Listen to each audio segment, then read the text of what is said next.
শহীদ এবং আহত পরিবার এর যে এখানে মূল সংকটটা হয়েছে তালিকাটা আসলে পরিপূর্ণ হয়নি। তালিকাটা যদি পরিপূর্ণ হয়ে এখানে সবার মধ্যে সার্কুলেটেড হয়ে যেত তাহলে আমি মনে করি যে এখানে যারা স্বেচ্ছাসেবী সংগঠন যারা আছে, যারা অ্যাকচুয়ালি শহীদ আহত পরিবারের একটা চাকরির ব্যবস্থা করা বা তাদের পাশে দাঁড়াতে চায়, তাদের জন্য এটার আরো সুবিধা হতো। বাট সেই জায়গায় আমরা যেটা দেখেছি যে গভর্নমেন্টের পক্ষ থেকে এখনো পুরো তালিকাটা কিন্তু এখনো তারা পরিপূর্ণভাবে তৈরি করতে পারেনি। আর আরেকটা বিষয় হচ্ছে যে পুরো প্রক্রিয়াটা অসম্ভব জটিলতায় ভর্তি, যেহেতু এখানে ক্যাটাগরির প্রশ্ন চলে এসেছে, A category, B category, C category. ক্যাটাগরির প্রশ্ন আসাও এখানে আরেক ধরনের জটিলতার স্তর ইয়ে করেছে, যদিও ক্যাটাগরিটা দরকার ছিল। সব ক্যাটাগরি মানুষের তো আসলে একই ধরনের ইয়ে দরকার নেই, সব ফ্যাসিলিটিস আসলে দরকার নেই। তবে আমি আপাত দৃষ্টিতে আমার কাছে যেটা মনে হয়েছে সরকারের পক্ষ থেকে আহতদের পুনর্বাসন করা, যেটা তাদের জন্য একদমই ফার্স্ট অ্যান্ড ফরমোস্ট একটা প্রায়োরিটি, এই পুনর্বাসনটার ব্যাপারে তারা এখনো খুব বেশি উদ্যোগী হচ্ছে না। গভর্নমেন্ট তো আমরা দেখেছি নেক্সট ফিস্ক্যাল ইয়ারের জন্য 596 কোটি টাকা আহতদের জন্য বরাদ্দ দিয়েছে। সেই হিসেবে আমি মনে করি যে হয়তো এখান থেকে আমরা একটা আশাব্যঞ্জক কিছু পাবো। তবে এখনো গভর্নমেন্ট পুরো প্রসেসটাই আছে যে জুলাই ফাউন্ডেশন যেটা করেছে, জুলাই ফাউন্ডেশন আহতদের কিছু সংখ্যকে তারা টাকা দিতে পেরেছে, যদিও মেজর একটা অংশ তারা কিন্তু প্রথম ধাপে টাকাটাই পায়নি। আবার যারা প্রথম ধাপের টাকাটা পেয়েছে তারা কিন্তু আবার দ্বিতীয় ধাপের টাকা পাওয়ার ব্যাপারে তাদের জটিলতা হচ্ছে। তো পুরো জুলাই ফাউন্ডেশনের টাকাটার প্রক্রিয়াটা কিন্তু প্রচণ্ড একটা জটিলতাপূর্ণ হয়ে গেছে। আবার মুক্তিযুদ্ধ মন্ত্রণালয় থেকে আবার আলাদা করে তাদের কিছু ফ্যাসিলিটিস দেওয়া হচ্ছে, সেটাও আবার একটা বেশ সময় সাপেক্ষ একটা প্রক্রিয়া বলে আমাদের মনে হয়। তো এই প্রক্রিয়াটার মধ্যে যদি টাকা তো দেয়াই হবে, কিন্তু সরকারের পক্ষ থেকে বা যদি একটা নির্দেশনা এখানে স্থানীয় ডিসি অফিসগুলা বা স্থানীয় মেট্রোপলিটন পুলিশ বলি বা জেলা পুলিশ সবাইকে যদি হচ্ছে এখানে নির্দেশনা দিয়ে দেওয়া হতো যে পুলিশের সহায়তায় বা সহায়তায় যদি আহত শহীদ পরিবারগুলোর কোনো একজন মেম্বারকে তারা একটা কর্মসংস্থানের ব্যবস্থা করে দিতে পারে, তো এর ফলে কিন্তু তাদের যে একটা তাৎক্ষণিক যে একটা হুট করে তারা যে একটা দারিদ্রতার মধ্যে নিমজ্জিত হয়েছে সেটা থেকে তাদেরকে মানে তুলে আনাটা সম্ভব হবে। আর বাদ বাকি সরকার পক্ষ থেকে অনেক ধরনের ফ্যাসিলিটিস তারা বলছে যে সরকার দিবে। আমরাও আশা করি যে গভর্নমেন্ট একটা সম্পূর্ণ পরিকল্পনার মধ্য দিয়ে পুরো কাজটা আগাবে। বাট ইমিডিয়েটলি তাদের আসলে পুনর্বাসন মানে যেটা হচ্ছে সে যাতে নিজে কামাই করে সসম্মানে জীবনটা যাপন করতে পারে, এটা নিশ্চিত করাটা জরুরি।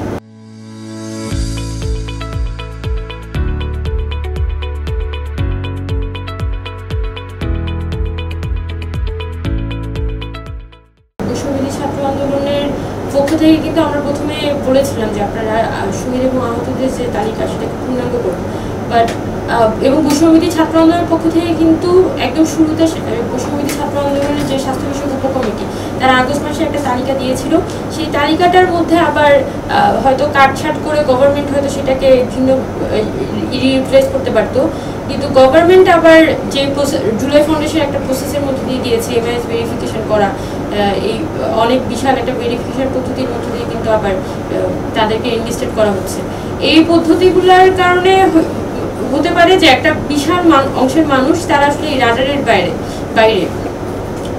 এখন সরকারের পক্ষ থেকে কেন রিগেজেট আসলে পুরোপুরি করা হচ্ছে না সেটা আসলে সরকার সবথেকে বেটার বলতে পারে। তবে আমরা যেটা মনে করি যে কেন্দ্রীয় সরকার এবং স্থানীয় যে ডিসি এসপি অফিস, সেই অফিসগুলোর পক্ষ থেকে যেভাবে করে একটা আর্জেন্সি শো করার কথা, অনেক ক্ষেত্রে হয়তো সব জেলাতে হয়তো সরকার সেই আর্জেন্সিটা পাচ্ছে না। আর আরেকটা বিষয় হচ্ছে যে গভর্নমেন্টের পক্ষ থেকেও তো একটা প্রপার গাইডলাইন থাকতে হবে, একটা প্রপার চ্যানেলিং থাকতে হবে। সরকারের এই জায়গাগুলোতে অনেক দুর্বলতা এবং মিসকমিউনিকেশন আছে, এটা আমাদের চোখে পড়েছে। যেমন আমি আমার জায়গা থেকে বলতে পারি যে আমি জুলাই মাস থেকেই আহতদের একটা সংগঠন আমরা কয়েকজন পরিচিত যারা ছিলাম আমরা শুরু করি। আমি তো হসপিটালে যেহেতু যাওয়ার পরিস্থিতি ছিল না আন্দোলন চলাকালীন সময়ে, আমাদের যারা হসপিটালে যেত তারা কিন্তু অনেকগুলো হসপিটালে তারা দেখেছে চোখের সামনে, তারা লাশ নিয়ে হচ্ছে রাস্তা থেকে হসপিটালে নিয়ে গেছে, তারা কিন্তু এখনো পর্যন্ত কাজ করে যাচ্ছে এবং তাদের মাধ্যমে কিন্তু আমরা পুনর্বাসনের কাজগুলো করছি। তো আমাদের এই যে এম্পাওয়ারিং আওয়ার ফাইটার্স নামে আমাদের একটা সংগঠন, সেই সংগঠনটা কিন্তু এই ধরনের অনেকগুলো ভলান্টিয়ারি অর্গানাইজেশন জুলাই মাসে কিন্তু ছিল, আগস্ট মাসে কিন্তু ছিল। এই ভলান্টিয়ারি অর্গানাইজেশনগুলো ম্যাক্সিমাম ক্ষেত্রে অকার্যকর হয়ে গেছে, কারণ সরকারের পক্ষ থেকে প্রপার ইনসেন্টিভ আসলে তারা পায়নি এবং সরকার যদি হচ্ছে এই সংগঠনগুলো বিভিন্ন জেলা পর্যায়ে যে স্থানীয় পর্যায়ে যারা সাহায্য করেছে, আহতদের নিয়ে হসপিটালে দৌড়াদৌড়ি করেছে, যারা এই বিষয়গুলো নিয়ে কনসার্ন ছিল, তাদেরকে যদি সরকার একটা নেটওয়ার্কের মধ্যে নিয়ে আসতে পারতো, তাহলে সরকারের চ্যানেলটা আরো বড় করা সম্ভব হতো। কিন্তু সরকার যে একটা প্রশাসনিক চ্যানেলের মধ্যে দিয়ে যাচ্ছে, সেটা তো একটা প্রসেস যে প্রশাসনিক চ্যানেলের মধ্যে দিয়ে যাবে। আর একটা প্রসেস হইতে পারে এই যে ভলেন্টিয়ারি নেটওয়ার্কগুলোকে তারা কানেক্ট করে তাদের সাহায্যে হচ্ছে এখানে আহতদের ডিল করা, শহীদ পরিবারের ডিল করা, এই কাজটা করতে পারে। আমরা সরকারকে বিশেষ করে আমাদের এম্পাওয়ারিং থেকে আহ্বান জানিয়েছি যে আপনারা বসেন, কারণ আহতদের সংগঠন যারা ইন্ডিপেন্ডেন্টলি কাজ করে তারা প্রচুর কাজ করেছে, তো আপনারা বসেন, বসলে আপনারা আরো অনেক ওয়ে এখান থেকে দেখতে পারবেন।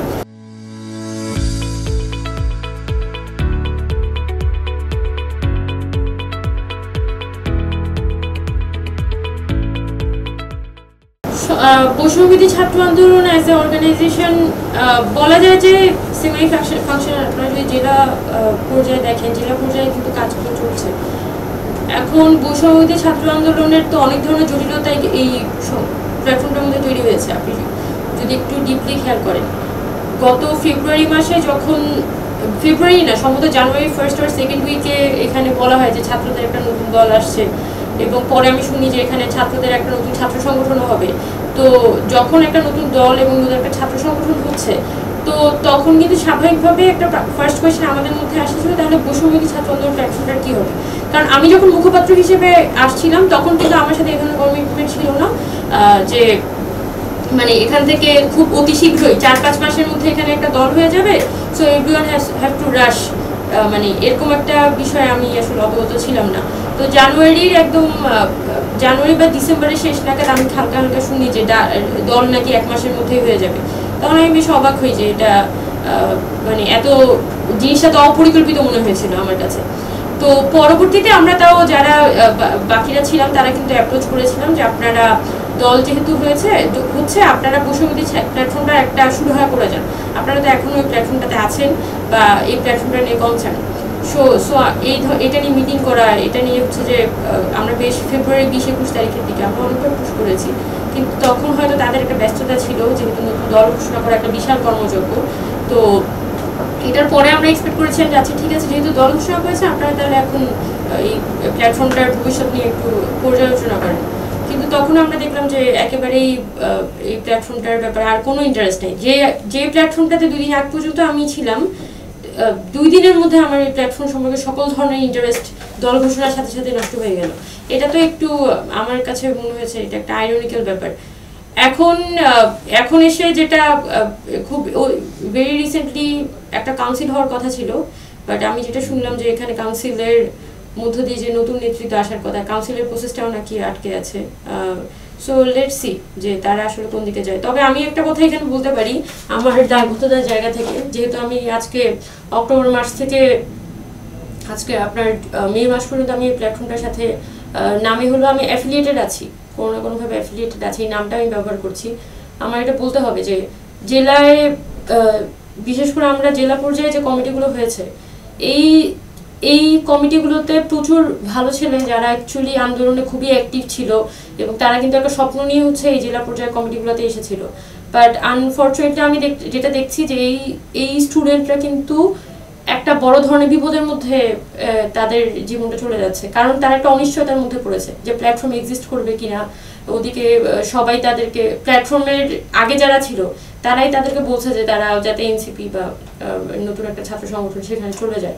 তো স্বাভাবিকভাবেই কিন্তু তাদের মধ্যে একটা বড় ধরনের মানসিক চাপ কাজ করছে, একটা বিশৃঙ্খলতা কাজ করছে, এবং তাদের মধ্যে একটা আশঙ্কা কাজ করছে যে ইন ফিউচার তারা যদি ব্যক্তিগতভাবেও সার্ভাইভ করতে চায় তারা আসলে কতটুকু বা করতে পারবে। তো এই যে একটা সম্পূর্ণ অপরিকল্পিতভাবে প্ল্যাটফর্মে যদি আপনার এখান থেকে দল করারই থাকতো, তাহলে এটা তো সব থেকে বেটার হইতো যে আপনি দলটা করে ফেলে এরপর হচ্ছে আপনি কমিটিগুলো আস্তে আস্তে আস্তে আস্তে দিতেন। কিন্তু যেটা হয়েছে যে আগে কমিটিগুলো তারা জেলা পর্যায়ে দিয়েছে, কমিটিগুলো দেওয়ার পরে তারা একটা নতুন দল করে ফেলেছে, তো স্বাভাবিকভাবে এক্সপেকটেশনটা কি থাকবে। তারা ভেবেছিল বিভিন্ন কমিটিগুলো যারা আছে জেলা উপজেলা কমিটি তারা হয়তো হ্রাস করবে সবাই দল আর ছাত্র সংগঠনে, বাট আনফর্চুনেটলি সেটা তো হবেই না, কারণ বৈষম্য তো একটা নিরপেক্ষ প্ল্যাটফর্ম, সবাই তো আর দল করবে বলে প্ল্যাটফর্মে আসেনি। তো ওই স্টুডেন্টদের মধ্যে স্বাভাবিকভাবে এখানে একটা দ্বিধাদ্বন্দ্ব কাজ করছে যে তারা এখন কোন দিকে যাবে। তো এই যে একটা জটিল পরিস্থিতি এখানে কৃত্রিমভাবে তৈরি করে দেওয়া হলো, এটা তো শুধুমাত্র ব্যক্তিগত লাভ ক্ষতির বিষয় না।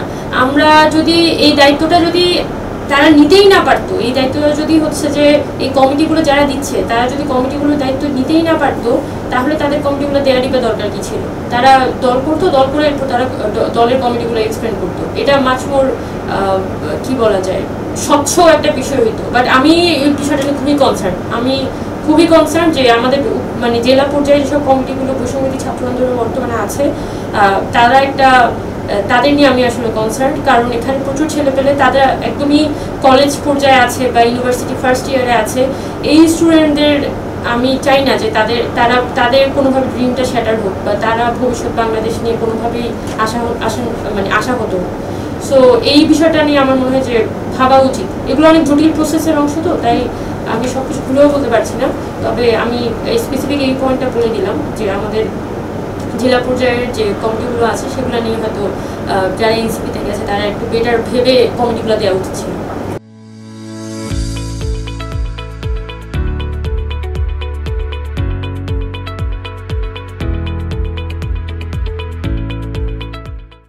প্ল্যাটফর্মের ভবিষ্যৎ নিয়ে আমি আলাদা করে মন্তব্য করতে পারবো না। তবে আমি আমার অবস্থান নিয়ে এটা বলতে পারি যে যখন আসলে মানে প্রোক্লেমেশনের বিষয়ে আমরা সবাই খুব আগ্রহ ছিলাম, প্রোক্লেমেশনটা যদি এখানে জুলাই প্রোক্লেমেশন হওয়াটা খুবই গুরুত্বপূর্ণ ছিল, অসম্ভব গুরুত্বপূর্ণ ছিল। জুলাই অভ্যুত্থানের একটা দলিলপত্র তৈরি হওয়া, ছাত্রদের মধ্য থেকে যদি আমরা এটা দিয়ে দিতাম, এটা আমাদের জন্য এটা সব মিলে আসলে ভালো হইতো। কিন্তু জুলাই প্রোক্লেমেশনটা প্রথমত এখানে হয়নি। এটার একটা বড় ধাক্কা আসলে বৈষম্যবিরোধী ছাত্র আন্দোলন প্ল্যাটফর্মটাকে বহন করতে হয়েছে।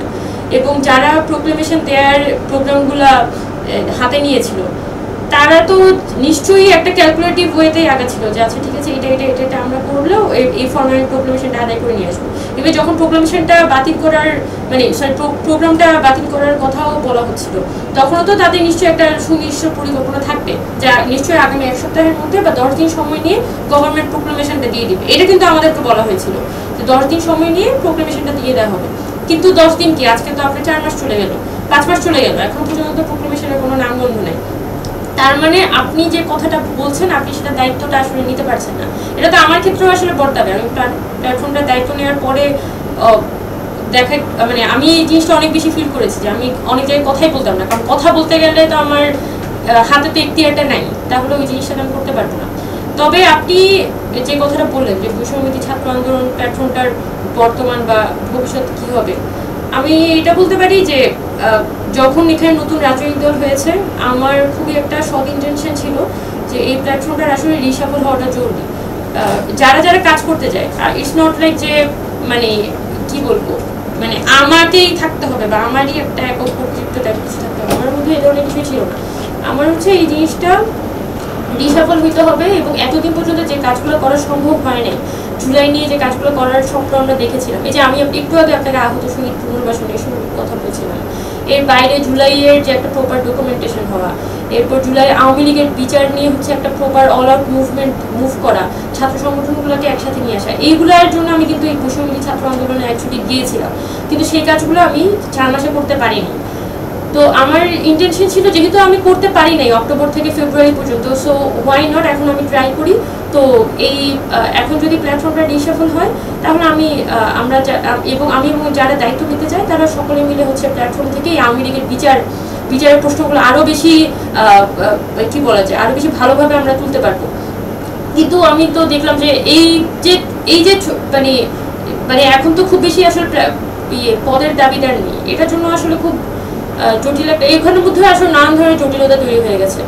তো স্বাভাবিকভাবে আপনি যখন 1 ইঞ্চি মুভ করতে আপনার এত জটিলতা প্রতি মুহূর্তে করতে হবে, সহ্য করতে হবে, যে জটিলতাটা আনফরচুনেটলি আপনার কোনো শত্রুপক্ষ করছে না। এখানে আওয়ামী লীগ এসে আপনার জন্য জটিলতা তৈরি করছে না, জটিলতা তৈরি করছে আপনারই কাছের মানুষজন, জাস্ট বিকজ তার পাওয়ারের স্টেপটা সে ছাড় দিতে চায় না এবং সে বিগার পিকচারটা দেখতে পারে না। তারা সবসময় ওই ছোট জিনিসটা, যে ওই একটা পদ, ওই একটা মানে জায়গা, আমার একটু কাছের মানুষ, আমার একটু ভালো মানুষ, মানে এই যে নিজের একটা পেরিফেরি, নিজের একটা বিষয়, এটার বাইরে যখন মানুষ যাইতে পারে না, বিগার পিকচারটা দেখতে পারে না, তো স্বাভাবিকভাবে প্ল্যাটফর্মের এই দশাই হয়। আমি হচ্ছে একটু ফ্রেন্ডলি কথাই বলবো।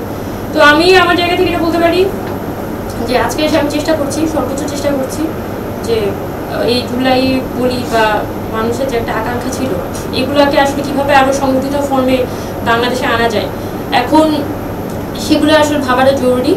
এবং আমি উমামা ফাতেমা, আমি আমার ক্যাম্পাসে ফেরত গেছি। সত্যি কথা বলতে আমি ঢাকা ইউনিভার্সিটিতে ফেরত গেছি, ঢাকা ইউনিভার্সিটি নিয়ে কাজ করছি বা আরও অন্যান্য বিষয়গুলো নিয়ে আমি কথাবার্তা বলছি। তবে আমাদের যেটা ইন্টেনশন যে বাংলাদেশে শেখ হাসিনার আমলে কি হয়েছিল, শেখ হাসিনা কিন্তু অনেকবার বিভিন্ন ঐক্যগুলোকে ভেঙেছে, মানে বারবার মানুষকে ভেঙেছে, চুড়েছে, জেলে ঘুরেছে, মানুষ কিন্তু একাকার হয়ে গেছে। ধরেন 18 ইলেকশনের পরে কিন্তু খুব বাজে অবস্থা ছিল, আবার কিন্তু 20 সালের পরে মানুষ আস্তে আস্তে আস্তে আস্তে আবার সংগঠনগুলা মানুষ ইউনাইট হওয়া শুরু করে।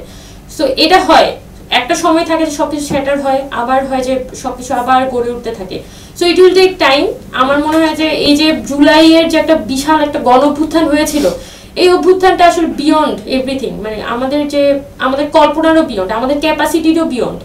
সো আমি মনে করি যে জুলাই আসলে মানে এটা বৈষম্যবিরোধী ছাত্র আন্দোলনের থেকে অনেক বড় কিছু। এটা আসলে একটা প্ল্যাটফর্মের একটা ক্যাপাসিটি ছিল, বা যেটা আসলে ইউটিলাইজড হয় নাই। But that doesn't signify anything about July revolution বা আমাদের যে একটা বিশাল গণঅভ্যুত্থান হয়েছে, সেই গণঅভ্যুত্থানটাকে আমরা আরো অনেকভাবে সংগঠিত করে আনতে পারবো। সোসাইটি আরো অনেক মানুষকে এই প্ল্যাটফর্ম বা আরো নতুনভাবে আমরা সংগঠিত করতে পারবো। এই দিনটা আমি দেখি, কারণ আমি করেছি এই কাজটা আগেও।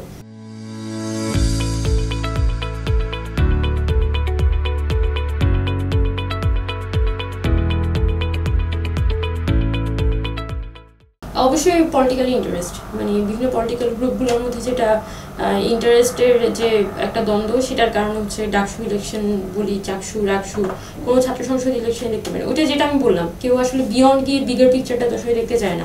দিন শেষে সবাই তো তার স্বার্থের মধ্যে বন্দী হয়ে গেছে আজকে 9 মাস পরে এসে। যেটা আমি মনে করি যে যখন জুলাই আগস্টের মুভমেন্ট হয়েছিল, তার পরে মানে আগস্ট সেপ্টেম্বরে কিন্তু মানুষের মধ্যে একটা বিরাট ইউনিফাইড একটা পিকচার আসলে এই অভ্যুত্থানের মধ্যে ছিল।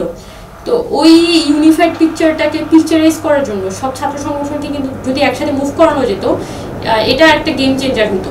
বাট বৈষম্যবিরোধী ছাত্র আন্দোলন এই রোলটা তো প্লেই করতে পারেনি। আমি আসছি তো অক্টোবর মাসে আসার পরেও এখানে ছাত্র সংগঠনগুলোর সাথে একটা মিটিং দেওয়া হয়, কিন্তু এর আগে সেপ্টেম্বর বা আগস্ট মাসে ছাত্র সংগঠনগুলোর সাথে এখানে বসে যারা ছাত্র সংসদ রিফর্ম করতে চায়, যারা এই বিষয়গুলো রিমুভ করতে চায়, তাদের এখানে যদি একটা অল আউট একটা প্রেশার এখানে বৈষম্যবিরোধী ছাত্র আন্দোলনের আন্ডারে দিতে পারতো, তাহলে প্ল্যাটফর্মটাও যেমন তার সিগনিফাইড দায়িত্বটা করতে পারতো, পালন করতে পারতো, তেমনি আমরা কিন্তু বিভিন্ন দাবিগুলো আদায় করে আনতে পারতাম। যেমন বাংলাদেশের ভিসির কি সব ধরনের ক্ষমতা থাকবে কিনা, এই দাবিগুলো হচ্ছে আমরা তখন আরো বেশি পুশ করতে পারতাম। আবার দেখা যাচ্ছে যে আমাদের ছাত্র সংসদ নির্বাচনগুলো একদম ক্যালেন্ডার ডেট ধরে কার্যকর করা, তারপর আমাদের প্রথম বর্ষ থেকে বৈধ সিটের জন্য একদমই ধরে, মানে কোনোভাবেই যাতে এটা কোনো পলিটিক্যাল অর্গানাইজেশনের হাতে দিতে না পারে, সেটার একটা মানে ছাত্র রাজনীতির একটা প্রপার গাইডলাইন, যে তুমি ছাত্র রাজনীতি এটা করলে তুমি ক্যাম্পাসের মধ্যে থেকে তোমাকে ব্যান করে দেবো। তুমি যদি হলের মধ্যে সিট দখল করার চেষ্টা করো তাহলে তোমাকে ক্যাম্পাস থেকে ব্যান করে দেওয়া হবে। সো এই যে কিছু গাইডলাইন ক্যাম্পাসের পক্ষ থেকে থাকা দরকার ছিল, এবং সব ছাত্র সংগঠন কিন্তু ওই জায়গায় আসতো। আগস্ট সেপ্টেম্বর মাসে তো এটা আসতো। আমরা তো অনেক চেষ্টা করছি, অনেক, মানে আগস্ট মাস সেপ্টেম্বর মাসে আই ক্যান রিমেম্বার যে আমি তো তখন ছাত্র ফেডারেশন করতাম আগস্ট মাসে। তো ছাত্র ফেডারেশনের পক্ষ থেকে আমি তখন চেষ্টা করতেছিলাম যে অন্তত ক্যাম্পাসে বিভিন্ন ধরনের ডিবেটগুলো আমরা অ্যারেঞ্জ করতে পারি নাকি ছাত্র রাজনীতির এরাম, যাতে ছাত্র সংগঠনগুলোকে একদম জনতার মঞ্চে আইনা জিজ্ঞেস করা যায় যে আপনারা এটা করবেন কিনা। তখন তো বাধ্য হইতো, সবাই তো ওখানে কথা বলতে বাধ্য হইতো, কিন্তু আনফর্চুনেটলি সবার ইন্টারেস্ট তো আসলে একরকম থাকে না। তো বৈষম্যবিরোধী ছাত্র আন্দোলনের সাথে যারা ওই সময়ে ফ্রন্টে না কাইন্ড অফ যারা পাওয়ারটা হোল্ড করতেছিল, তাদের কাছে এটা হয়তো খুব বেশি গুরুত্বপূর্ণ নাও মনে হতে পারে, যেটা আমার কাছে হয়তো ছাত্র রাজনীতি, ছাত্র সংসদ, আমার কাছে ক্যাম্পাসে গণতান্ত্রিক পরিবেশ, এটা আমার কাছে খুবই গুরুত্বপূর্ণ, আরেকজনের কাছে গুরুত্বপূর্ণ নাও মনে হতে পারে। তো এইটার কারণে হয়তো কাজগুলো হয় না।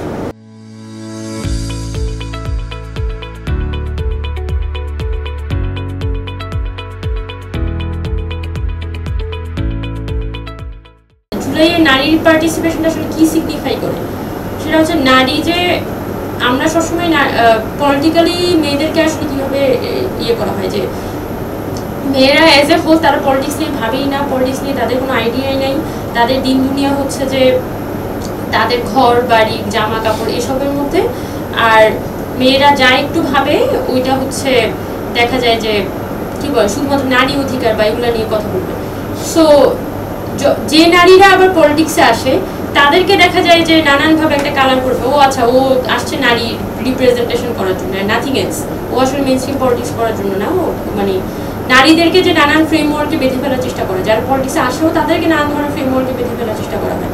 সো জুলাই কিন্তু এই প্রত্যেকটা বেরিয়ার কিন্তু এই জুলাই অভ্যুত্থানে ভেঙেছে, যখন নারীরা হচ্ছে সবাই কোটা আন্দোলনে কিন্তু একদম ফ্রন্টে, মানে হাজার হাজার মেয়ে, আমি জগন্নাথ বিশ্ববিদ্যালয়ের কথা বিশেষ করে বলবো, বদরুন্নেসা এদের কথা বলবো, ঢাকা ইউনিভার্সিটির 5টা যে মেয়েদের হল, একদম হাজারে হাজারে মেয়েরা কিন্তু ছেলেদের থেকেও বেশি সংখ্যায় পার্টিসিপেশন করেছে মানে একদম জুলাই যখন কোটা আন্দোলন ছিল। তো এটা তো সিগনিফাই করে যে মেয়েদের কিন্তু নিজস্ব একটা পলিটিক্যাল ভাবনা আছে, কিন্তু এটা আসলে রিপ্রেজেন্টেশনটা নেই মেয়েদের। যখনই আমি মেয়েদের ব্যাপারে ভাববো বা মেয়েদের অধিকারের কথা ভাববো তখনই কিন্তু শুধুমাত্র দেখা যাচ্ছে যে ফিমেল রিলেটেড কিছু অধিকার এখানে চলে আসে, বাট মেয়েরা যে অ্যাজ এ হোল তারা রাজনীতি নিয়ে ভাবতে পারে, আন্তর্জাতিক সম্পর্ক নিয়ে ভাবতে পারে বা দেশের পলিটিক্সের কথা ভাবতে পারে, এই বিষয়গুলো আসলে মেইনস্ট্রিম পলিটিক্সে এখনো খুব বেশি ইয়ে হয়নি। সেই জন্য তো আমি যখন কথা বলি তখন তো বলে যে আমি তো মাঝে মাঝে শুনি বলে যে আমি বেশি পাকনামি করি, মানে আমি বেশি কথা বলি বা আমি বেশি হচ্ছে অতিরিক্ত কথা বলি। সো অতিরিক্ত কথা বলা, এটা কেন আসলে অতিরিক্ত কথা বলা হবে? আমার তো এটাই কাজ হওয়ার কথা, আমার তো নিশ্চয়ই ন্যাশনাল পলিটিক্স নিয়ে কথা বলার কথা, আমার নিশ্চয়ই হচ্ছে যে ওভারঅল ছাত্রদের অধিকার, ওভারঅল জনগণের অধিকার সবকিছু নিয়ে তো আমার কথা বলতে পারার কথা। কিন্তু আমি যতক্ষণ পর্যন্ত নারী নিয়ে কথা বলবো ততক্ষণ আবার আমাকে নারীবাদী রাজনীতিবিদ ট্যাগ দিয়ে বসে থাকবে, আবার যখন আমি অ্যাজ এ হোল কথা বলবো তখন আমি বলা হবে যে আমি পাকনামি করতেছি। সো এই কথাগুলো থাকবেই, সোসাইটির তো অনেক ধরনের লেয়ার থাকে, সো এই কথাগুলো থাকবেই। আমরা যেহেতু একটা একটা জেনারেশন এখান থেকে উঠে আসছি, এই জিনিসগুলো আমাদের ফেস করতে হবে ধরেই নিয়েই আসলে রাজনীতিটা করা উচিত। আর এর বাইরেই আমি যেটা বলবো, সোশ্যাল মিডিয়া বা সাইবার বুলিং যেগুলো আমি বটরা করে ওগুলোকে তো পাত্তা দেওয়ার আসলে কিছু নাই। তবে যারা বাংলাদেশে এক্সিস্টেন্ট, যারা অ্যাকচুয়ালি নারীদেরকে সোশ্যাল মিডিয়া স্ফিয়ারটা নারীদের জন্য একদমই আপনার কি বলা যায়, একদমই আপনার অনিরাপদ করে তুলছে, এই ব্যাপারে সরকারের আসলে একটা প্রপার পদক্ষেপ হওয়া জরুরি। এই জায়গায় কিন্তু আমি আসলে নারী সংস্কার কমিশনে যে বর্তমান রিপোর্টটা হয়েছে সেটা একটা বিশাল সমালোচনা করব, যে এই নারী সংস্কার কমিশনে কিন্তু মেয়েদের যে সাইবার হ্যারাসমেন্টের শিকার হতে হয় এটা নিয়ে কিন্তু তাদের প্রপার কোনো সে আসলে নাই। তো নারী সংস্কার কমিশনের রিপোর্টে যদি সাইবার বুলিং বা সাইবার হ্যারাসমেন্টকে না আনা হয় তাহলে এটা আসলে বড় অংশের মেয়েদের রিপ্রেজেন্টেশনটাকে বা ইউথ যারা স্পেসিফিক্যালি, আমরা তো এখন বড় একটা সময় আমরা অনলাইনে কাটি, তো ইউথদের কিন্তু রিপ্রেজেন্টেশনটা সেখানে হবে না। তো সেই জায়গা থেকে গভর্নমেন্টের কিন্তু একটা পদক্ষেপ থাকা উচিত সাইবার বুলিং, সাইবার হ্যারাসমেন্ট এগুলোকে ডিল করার জন্য। এখন পর্যন্ত সিএসএ যেটা আছে, সিএসএ কিন্তু দেখা যাচ্ছে আপনার বিরোধী মত দমনেও প্রচুর ব্যবহার হয়, বাট স্পেসিফাইড একদম নারীদের সাইবার বুলিং বা তাদের হ্যারাস করা এই সংক্রান্ত আইন হওয়াটা বাংলাদেশে গুরুত্বপূর্ণ এবং সেটা প্রপার প্রয়োগ হওয়া এটা গুরুত্বপূর্ণ। তাইলে যেটা হবে, সোশ্যাল মিডিয়ায় কিন্তু দেখা যাবে মেয়েরা আরও বেশি সরব হচ্ছে, মেয়েরা আরও বেশি সামনে চলে আসতেছে। সো 5 আগস্ট পরবর্তী সময় কথাগুলো বলার আমাদের সুযোগ হয়েছে, যেটা অবশ্যই শেখ হাসিনার আমলে তো আমরা বলতে পারতাম না আমাদের সাইবার হ্যারাসমেন্টের বিষয়টা এগুলা, কারণ তাদের দলের লোকজনই এসব করে বেড়াতো। সো এখন এসে আমাদের অন্তত বলার সুযোগ হচ্ছে, টেবিলে আলাপগুলো রাখার সুযোগ হচ্ছে। তো পরিবর্তন তো একটা দীর্ঘমেয়াদী বিষয়। আমি মনে করি যে আস্তে আস্তে হয়তো আমরা এখানে নারীদের যে পার্টিসিপেশন, নারীদের যে একটা অল আউট পার্টিসিপেশন, সেটার ক্ষেত্রে আমরা একটা পরিবর্তন আস্তে আস্তে দেখতে পারবো।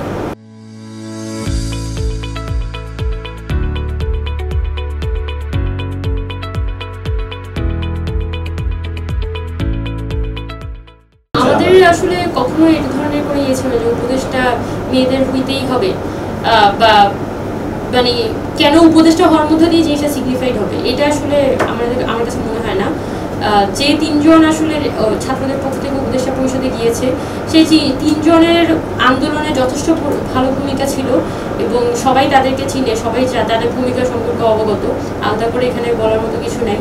আমি তাদের প্রতি সর্বোচ্চ সম্মান রেখেই বলবো যে এখানে আলাদা করে এখানে নারী পুরুষের একটা বিভাজন তৈরি করে দেওয়া এটা আসলে আমার কাছে মনে হয় না যে খুব বেশি প্রয়োজনীয়। তবে যেটা দরকার যে নারীরা আসলে তাহলে অভ্যুত্থানের পরে নারীদের আসলে ইয়েটা হবে কীভাবে করে, নারীদের রিপ্রেজেন্টেশনটা হবে কীভাবে করে, সেই জায়গায় আমরা অনেক জায়গায় ঘাটতি দেখেছি। সরকারের পক্ষ থেকেও বলি বা ইভেন ছাত্র নেতৃত্বদের মধ্যে থেকেও বলি, তাদের দেখা গেছে ফিমেল ইস্যুটা মানে এটা ডিল হওয়াটা গুরুত্বপূর্ণ। আমি অ্যাজ এ উমামা ফাতেমা আমি কোথায় রিপ্রেজেন্ট করতে আছি, ইটস নট নেসেসারি। আমার রিপ্রেজেন্টেশন করার কারণে যদি 50টা এখানে নারী অধিকারের প্রশ্নগুলো আরও বেশি সামনে চলে আসতো, নারীদের সমস্যার সুবিধা সব কিছু সামনে চলে আসতো, তাহলে একটা কথা ছিল। কিন্তু একজন সামনে যাওয়া গেলে তো বাকি নারীদের সমস্যার কোনো সমাধান হয় না, এটা তো আমরা বারবার দেখেছি। বরং যেটা বেশি ভালো হতো যে এই অন্তর্বর্তীকালীন সরকার যদি মানে আমাদের যে ফিমেল হ্যারাসমেন্ট, রাস্তাঘাটে হ্যারাসমেন্ট হচ্ছে বা এখানে আসিয়ার ধর্ষণের কথা আমরা জানি যে ওর কিন্তু এখনো পর্যন্ত তদন্ত রিপোর্ট পাবলিশ হয় নাই। আসিফ নজরুল স্যার বলেছে যে 15 দিনের মধ্যে এখানে তদন্ত রিপোর্ট পাবলিশ, সেটা হয়নি। তো এই যদি দেখতাম যে ধর্ষণের বিচার হচ্ছে, যদি আমি দেখতাম যে এখানে হ্যারাসমেন্টের বিচার হচ্ছে, যদি আমি দেখতাম যে এখানে সাইবার বুলিং বলি এগুলো নিয়ে সরকার পর্যাপ্ত পদক্ষেপ নিচ্ছে, তখন কিন্তু আমি মনে করি যে তখন কিন্তু আর মেয়েদের আলাদা করে উপদেষ্টা পরিষদে হওয়াটা কোনো গুরুত্ব বহন করবে না। তবে সরকারের পক্ষ থেকে যেহেতু মেয়েরা এখানে একটা বড় পার্টিসিপেশন ছিল এই অভ্যুত্থানে, তো সরকারের পক্ষ থেকে অবশ্যই যে এখানে মেয়েদের যে নানান ধরনের সমস্যায় 5 আগস্ট পরবর্তী সময় ফেস করতে হচ্ছে, শুধুমাত্র আমি উমামা হিসেবে না, অ্যাজ এ হোল মেয়েদের যে পরিমাণ হ্যারাসমেন্টের রেট বেড়েছে, ট্যাগিং করা, বুলিং করা, ক্লাসমেটের দ্বারা হ্যারাসমেন্টের সংখ্যা বেড়েছে প্রচুর। সো এগুলো তো আপনার সুরাহা করতে হবে, নাহলে সোসাইটি তো আপনার ডিস্টেবলাইজ হয়ে যাবে। সেটাই আমি মনে করি যে বরং অ্যাজ এ হোল নারীদের উপকার হবে।